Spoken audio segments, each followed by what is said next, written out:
Halo guys, ketemu lagi bersama saya Dinda Novitasari. Jadi guys, pada video kali ini saya akan mereview salah satu jurnal yang berjudul Electrical Resistivity Tomography for the Detection of Surface Coefficient and Related Hazard Caused by Underground Coal Mining in Coahuila. Yuk simak video selengkapnya guys. Jadi guys, jurnal ini membahas tentang penggunaan tomografi resistivitas listrik ERT untuk mendeteksi rongga bawah permukaan akibat penambangan batu bara bawah tanah di Coahuila, Meksiko yang berpotensi menimbulkan penurunan tanah atau subsiden dan bahaya bagi permukaan. Pengukuran dilakukan di beberapa lokasi berisiko tinggi dekat permukiman, fasilitas umum, dan area aktivitas pertambangan. Selanjutnya, hasil menunjukkan bahwa anomali resistivitas rendah berkaitan dengan rongga atau zona lemah yang telah terisi material runtuhan atau air. Rongga-rongga ini menyebabkan deformasi struktur batuan dan berkontribusi terhadap penurunan tanah. Studi ini menegaskan bahwa ERT efektif sebagai metode non-destruktif untuk identifikasi dini bahaya geoteknik akibat aktivitas tambang bawah tanah. Halo, Assalamualaikum warahmatullahi wabarakatuh. Perkenalkan, nama saya Dwi Nanggriani, NIM 20226308. Jadi di sini saya akan melanjutkan materi yang telah disampaikan oleh teman saya Dinda. Untuk materi kelanjutannya yaitu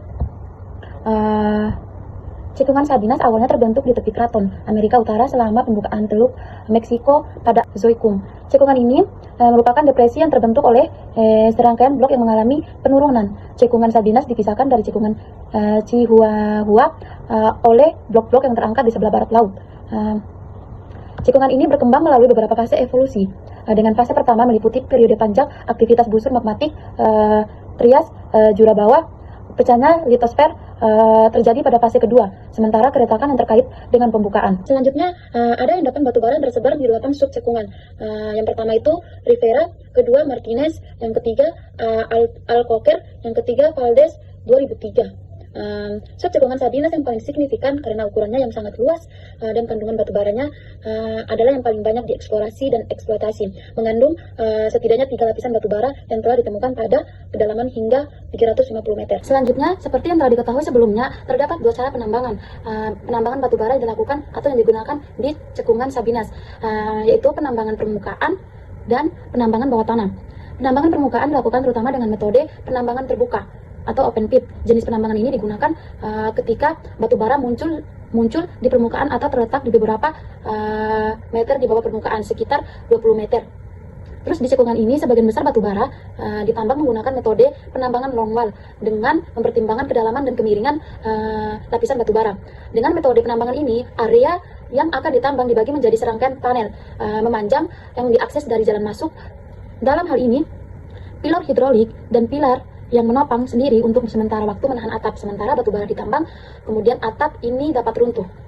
Selanjutnya, lubang vertikal adalah metode masuk lain untuk tambang bawah tanah. Selama penambangan bawah tanah, ketika lapisan batu bara digali dengan tegangan vertikal, di atasnya dihasilkan dan dapat menyebabkan lapisan penutup runtuh sepenuhnya dan dipindahkan ke area bekas tambang sehingga menghasilkan penurunan permukaan tanah. Selanjutnya kita masuk di hidrogeologi. 2 sistem akuifer dikenali di wilayah pertambangan batubara Coahuila. Sistem pertama ditemukan di batu gamping kapur awal, terutama di formasi Cupida dan Aurora yang terletak di sebelah tenggara pegunungan Santa Rosa di Coahuila. Beberapa sumber air menunjukkan bahwa sistem akuifer ini adalah yang terdalam, sekitar 800 meter. Akuifer ini diklarifikasikan sebagai akuifer terkurung, meskipun ada beberapa lokasi di mana batu gamping tersingkap di akuifer menjadi tipe bebas atau misalnya Santa Rosa. Selanjutnya, sistem kedua dibentuk oleh akuifer dangkal yang sebagian besar terletak di aluvium kuater dan di konglomerat Sabinas atau Pliocene dengan ketinggian statis 5 hingga 15 meter. Sistem ini mencakup retakan dan zona pelapukan di kolam konglomerat dan formasi detrital di lapisan atas kapur akhir, terletak di material granular atau aluvium dan konglomerat. Akuifer ini diklasifikasikan sebagai tipe bebas dan tipe semi terkurung di batuan kapur akhir. Akuifer ini di material granular dapat meresap ke bawah melalui retakan ke formasi kapur atas. Selanjutnya, sistem akuifer ini sangat penting untuk studi rongga yang dihasilkan oleh aktivitas pertambangan karena beberapa lapisan batu bara di formasi Olmos terletak di bawah permukaan statis yang menunjukkan adanya genangan di lorong-lorong bawah tanah. Jadi sekian materi yang saya sampaikan. Selanjutnya teman saya akan melanjutkan materi yang berkaitan dengan ini. Wabillahi taufiq wal hidayah. Wassalamualaikum warahmatullahi wabarakatuh.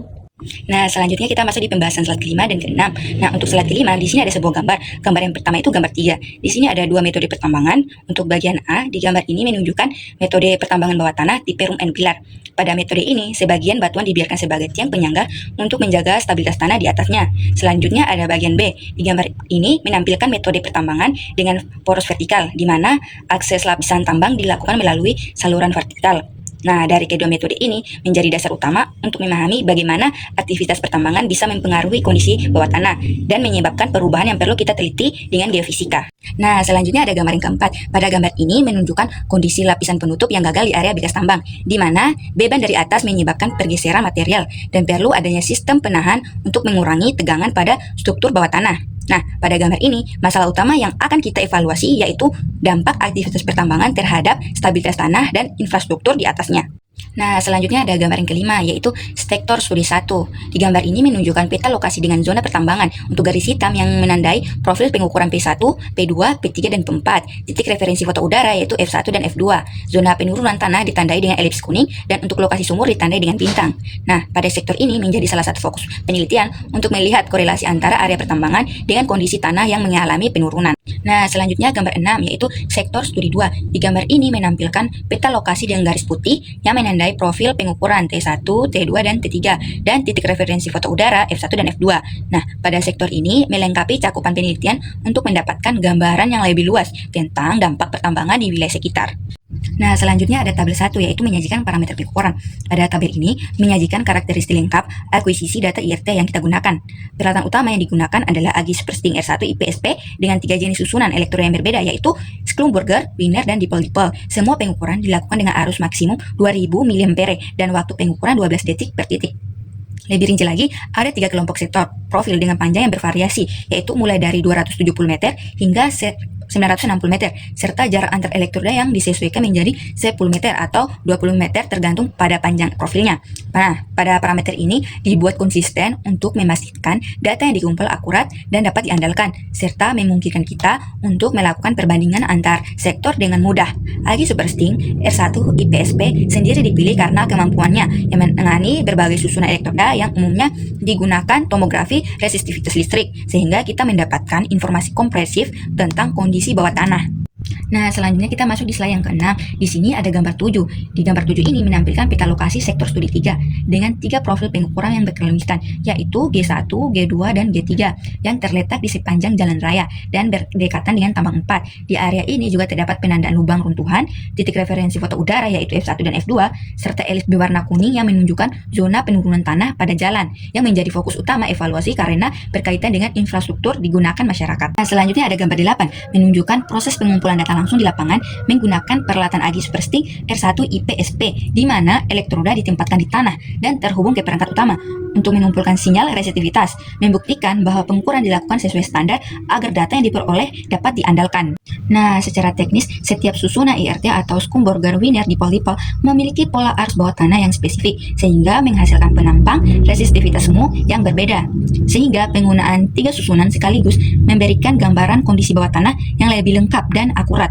Untuk membuat profil pengukuran yang panjang, yaitu lebih dari 540 meter, digunakan teknik roll along dengan cara menggerakkan kabel elektroda secara bertahap dan melakukan pengukuran secara melompat-lompat, memungkinkan cakupan area yang luas tanpa perlu memasang terlalu banyak elektroda sekaligus. Selanjutnya, dari data ketiga susunan diolah bersama menggunakan perangkat lunak IATMAGER 2D milik Advanced Geoscience Inc. yang menghitung estimasi resetivitas sebenarnya dengan mengurangi kesalahan sebanyak mungkin. Hasilnya sangat valid, dibuktikan dengan nilai root mean score atau RMS yang sangat rendah, yang menunjukkan bahwa perbedaan antara data lapangan dengan prediksi model sangat kecil, sehingga analisis dapat dipercaya untuk mengidentifikasi zona penurunan tanah. Nah, mungkin ini saja yang saya jelaskan. Sekian dan terima kasih. Kita melanjutkan pada halaman 7-8, di mana terdapat ambles pada permukaan jalan yang mengalami penurunan. Terdapat juga retakan-retakan yang tak beraturan. Retakan tersebut mengikuti pola lorong bawah tanah. Berdasarkan data Earth menunjukkan adanya rongga bawah tanah yang bisa dilihat pada penampang, di mana terlihat adanya 2 jenis batuan di dalam penambang tersebut, yaitu batuan konglomerat dan batu pasir yang berwarna abu-abu. Merupakan abu-abu terang ini memiliki resistitivitas rendah atau rongga yang berisi air atau jenuh air.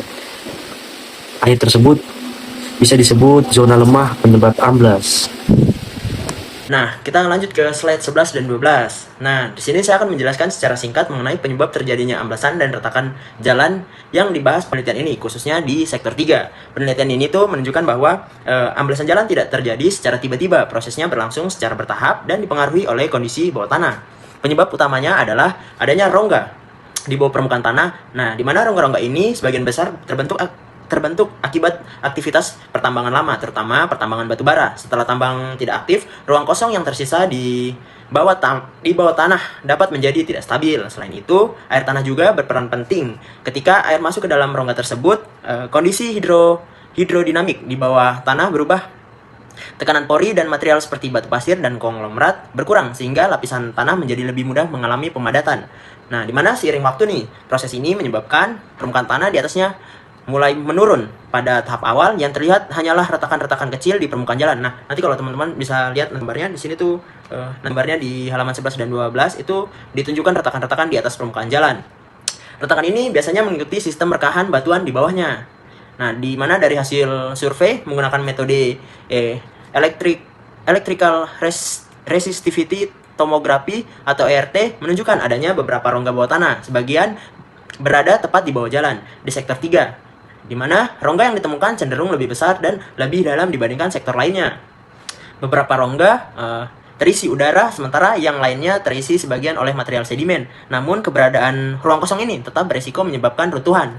Di mana nih nanti ketika air terus-menerus masuk ke dalam rongga, ruang kosong tersebut dapat semakin membesar. Beban kendaraan dan getaran lalu lintas di atasnya mempercepat proses keruntuhan. Akibatnya retakan semakin lebar dan pada kondisi tertentu dapat berkembang menjadi sinkhole atau lubang runtuhan.